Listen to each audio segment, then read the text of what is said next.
சொக்கனுக்கு பக்கத்திலே சோடி என்று வந்தவளே நூல் போடவையில் ஒளிஞ்சுக்கிட்டு நினைச்ச தாளம் போடணுமே.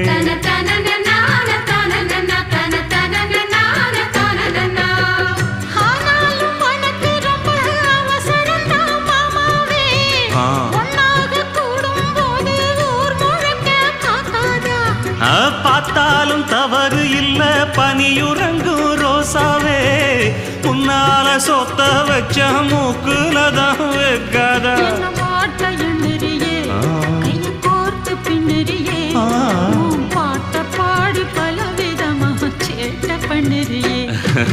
செங்குருவி செங்குருவி காரமட செங்குருவி சேல கட்டி மாமனுக்கு மாலையிட்ட செங்குருவி.